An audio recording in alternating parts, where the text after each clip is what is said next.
అనంతపురం, కర్నూలు, తాండూరు ప్రజల వెనుకబాటుతనం, పేదరికాన్ని ఆసరాగా చేసుకున్న జగన్ బృందం వారిని బాగు చేస్తామని చెప్పి భారీ దోపిడీకి పన్నాగం పన్నింది. సిమెంట్ పరిశ్రమ ఏర్పాటు చేస్తామని, దానికి సున్నప్రాయి కావాలని కోరగా అప్పటి సీఎం వైఎస్ విశేష అధికారాలను అడ్డగోలుగా ఉపయోగించారు. కుమారుడి కంపెనీల్లోకి పెట్టుబడులు తెచ్చుకోవడానికి పేదల జీవనాధారమైన భూములు లాక్కున్నారు. పరిశ్రమ గనుల పేరిట సిమెంట్ సంస్థకు 1812 ఎకరాలు కట్టబెట్టారు. ఇదే పెన్నా కుంభకోణం. పేదలను ఉద్ధరిస్తామని వచ్చిన పెద్దలు గద్దల్లా మారి అధికార బలంతో రైతుల భూములు లాక్కున్న తీరును సీబీఐ స్పష్టంగా వివరించింది. అనంతపురం జిల్లా యాడికి మండలంలో సిమెంట్ పరిశ్రమ ఏర్పాటుకు ముందే భూముల కోసం పెన్నా సిమెంట్స్ యాజమాన్యం చక్రం తిప్పింది. పరిశ్రమ ఏర్పాటుకు మార్కెట్ ధరతో ప్రభుత్వ భూమి బదలాయించాలని 2006 ఏప్రిల్ 22న పెన్నా సిమెంట్స్ జనరల్ మేనేజర్ జిల్లా కలెక్టర్కు వినతిపత్రం ఇచ్చారు. అనంతరం సిమెంట్ ఫ్యాక్టరీ ఏర్పాటుకు తాము పట్టా భూముల్ని కొన్నామని, వాటి పక్కనున్న కుందనకోట, గుడిపాడు, కమలపాడులో భూమిని కేటాయించాలని కోరింది. ఎంఆర్ఓ ముందస్తు సమాచారంతో అసైన్డ్ భూముల్ని నామమాత్రపు ధరకే కొట్టేశారు. తాము గుర్తించిన భూములపై నివేదికను కలెక్టర్కు సమర్పించాల్సిన ఎంఆర్ఓ ఎల్లమ్మ అందులోని వివరాలను కంపెనీ ప్రతినిధులతో పంచుకున్నారు. దాంతో అసైన్డ్ భూములున్న రైతుల్ని కలిసిన కంపెనీ ప్రతినిధులు సంస్థ కాంపౌండ్ నిర్మిస్తోందని, పొలాల్లోకి వెళ్లడానికి దారి ఉండదని బెదిరింపులకు దిగారు.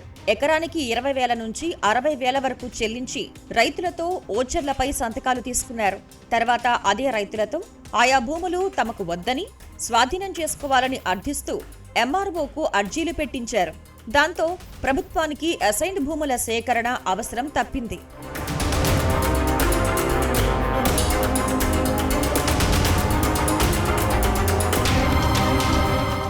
ఈ నేపథ్యంలోనే తమకు 237 ఎకరాలు కేటాయించాలని ప్రతాప్ రెడ్డి నేరుగా సీఎం వైఎస్ కు 2007 డిసెంబర్లో లేఖ ఇచ్చారు. ప్రతాప్ రెడ్డి వినతిని పరిశీలించాలని సీఎం కార్యాలయం వెంటనే రెవెన్యూ శాఖకు మెమో పంపుతూ సీసీఎల్ఏ, జిల్లా కలెక్టర్లకు సూచనలు చేసింది. కలెక్టర్, జాయింట్ కలెక్టర్ల ఆమోదం లేకుండానే భూ బదలాయింపు ప్రతిపాదనలపై సీసీఎల్ఏ అడిగిన వివరణలను డీఆర్ఓ సుదర్శన్ రెడ్డి నేరుగా పంపించారు. పెన్నాకు 231.09 ఎకరాలను ఎకరా 50,000 రూపాయల చొప్పున అసైన్డ్ చట్ట నిబంధనల ప్రకారం కేటాయించవచ్చని 2008 జూన్ 4న సాధికారిక కమిటీ సిఫారసు చేసింది. సీఎం వైఎస్ ఆదేశంతో మంత్రివర్గం ఆమోదంతో భూములు కేటాయిస్తూ రెవెన్యూ శాఖ జీవో జారీ చేసింది. ప్రభుత్వమే కనుక భూములు సేకరించి ఉంటే వారికి ఇంకా ఎక్కువ మొత్తంలో పరిహారం అంది ఉండేది. ఈ మేరకు ఆ పేద రైతులకు ఆర్థికంగా నష్టం కలిగింది. పెన్నాకు సున్నపురాయి లీజ్ల మంజూరులోనూ వైఎస్ తనదైన శైలిలో దందా నడిపారు. కర్నూలు జిల్లా ప్యాపిలి మండలం బూర్గులలోని కౌలపల్లిలో 1032.31 ఎకరాలలో 20 ఏళ్ల పాటు సున్నపురాయి గనుల లీజ్ కోసం 2005 అక్టోబర్ 5న అల్ట్రాటెక్ సిమెంట్ దరఖాస్తు చేసుకుంది. అలాగే అక్కడికి సమీపంలోని 47.53 ఎకరాల్లో లీజ్ కోరుతూ 2007 మార్చిలో పి లక్ష్మీనారాయణ అనే వ్యక్తి అర్జీ పెట్టుకున్నారు. వీరు దరఖాస్తు చేసుకున్న ప్రాంతాలు కూడా కలిసేలా ఉన్న 800 ఎకరాల్లో ప్రాస్పెక్టింగ్ లైసెన్స్ కోరుతూ పెన్నా సిమెంట్స్ లిమిటెడ్ 2007 జూన్ 4న దరఖాస్తు చేసుకుంది. దీనిపై భూగర్భ గనుల శాఖ సహాయ డైరెక్టర్ సర్వే నిర్వహించి 753 ఎకరాల భూమిని పెన్నాకు 3 ఏళ్ల ప్రాస్పెక్టింగ్ లీజ్ మంజూరు చేయాలని డైరెక్టర్లకు సిఫారసు చేశారు. అల్ట్రాటెక్ మైనింగ్ లీజ్ ను తిరస్కరించాలని స్పష్టం చేశారు. అల్ట్రాటెక్ నుంచి ఉపసంహరణ లేఖ లేకుండానే అప్పటి పరిశ్రమల శాఖ కార్యదర్శి శ్రీలక్ష్మి పెన్నా లీజ్ ను మంత్రి సబితా ఇంద్రారెడ్డికి సిఫారసు చేశారు.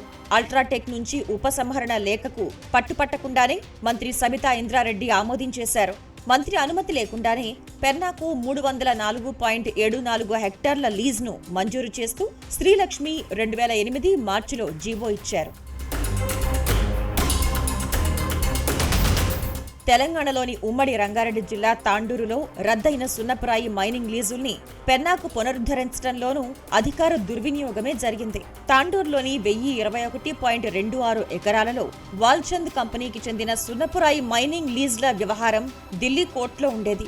ఈ మధ్యలో మైనింగ్ లీజ్ను తిరిగి ఇవ్వటానికి ఏపీ ప్రభుత్వం నోటిఫికేషన్ జారీ చేయగా వాల్చంద్ కోరిన గనులకే విశాఖ సిమెంట్ ఇండస్ట్రీస్ దరఖాస్తు చేసుకుంది. హైకోర్టులో కేసు పెండింగ్ లో ఉండగానే వాల్చంద్ వాటాలను ₹1,21,00,000 కేటాయించడానికి ప్రతాప్ రెడ్డికి చెందిన పయనీర్ బిల్డర్స్ ఒప్పందం చేసుకుంది. కార్యదర్శి సిఫారసుతో నిమిత్తం లేకుండానే సీఎం విచక్షణాధికారాన్ని ఉపయోగించి లీజుల్ని తిరస్కరించిన ఉత్తర్వుల్ని పునః సమీక్షిస్తామని ఏపీ ప్రభుత్వం ద్వారా ఢిల్లీ కోర్టుకు విన్నవించడంతో విషయం తిరిగి రాష్ట్ర పరిధిలోకి వచ్చింది. అనంతరం వాల్చంద్ తాండూర్ సిమెంట్ కంపెనీ పేరును నిబంధనలకు విరుద్ధంగా పెన్నా తాండూర్ సిమెంట్ కంపెనీగా మార్చుతూ అప్పటి కార్యదర్శి శ్రీలక్ష్మి జీవో జారీ చేశారు. తర్వాత మైనింగ్ ప్లాన్, పర్యావరణ అనుమతులు సమర్పించాలన్న షరతుల్ని పట్టించుకోకుండా 822.13 ఎకరాలకు లీజ్ మంజూరు చేస్తూ 2008లో జీవో వచ్చింది. హైదరాబాద్ బంజారాహిల్స్ లో 150 గదులతో 4 నక్షత్రాల హోటల్ నిర్మాణానికి పయనీర్ కార్పొరేషన్ లిమిటెడ్ తో 2003లో ప్రభుత్వానికి అవగాహన ఒప్పందం కుదిరింది. దాని గడువు 2005లోనే ముగిసిన ప్రతాప్ రెడ్డి కోరికతో అప్పటి సీఎం వైఎస్ రాయితీలతో కూడిన అనుమతి ఇప్పించారు.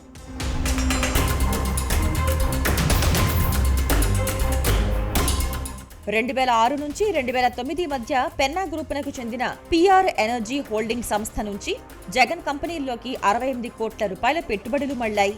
దీనిపై సిబిఐ వినతి మేరకు ఆయా ఖాతాలను రిజిస్ట్రార్ ఆఫ్ కంపెనీస్ తనిఖీ చేసి కంపెనీ చట్టం, ఆర్బీఐ నిబంధనల ఉల్లంఘన జరిగినట్లు తేల్చింది. ఇందులో 58 కోట్లు పెన్నా గ్రూప్, దాని అనుబంధ సంస్థల నుంచి వచ్చాయంది. మిగతా 10 కోట్లను 2006లో Anrak aluminium limited CEO K Rammohan Rao పెట్టుబడిగా పెట్టారంది. ఈ అవినీతి తతంగంపై సిబిఐ, ఈడీ కేసులు నమోదు చేశాయి. మొత్తం 16 మందిని నిందితులుగా పేర్కొంది. జగన్ను A1, విజయసాయి రెడ్డిని A2గా, పుత్తంరెడ్డి ప్రతాప్ రెడ్డిని A3గా చేర్చారు. నిందితుల్లో ధర్మాన ప్రసాదరావు, సబితా ఇంద్రారెడ్డి సైతం ఉన్నారు.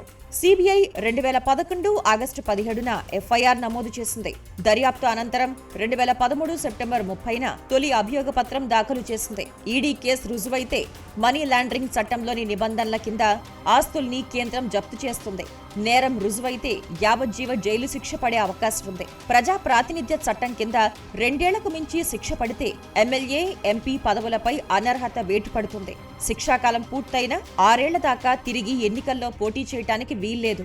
అలాంటి ఈ కేసు విచారణ ముందుకెళ్లకుండా నిందితులు ఇప్పటి వరకు 286 సార్లు వాయిదాలు తీసుకున్నారు. ఈడీ నమోదు చేసిన కేసులోనూ 176 సార్లు వాయిదాలు తీసుకున్నారు. ప్రస్తుతం ఈ కేసు డిశ్చార్జ్ పిటిషన్లపై విచారణ దశలోనే ఉంది.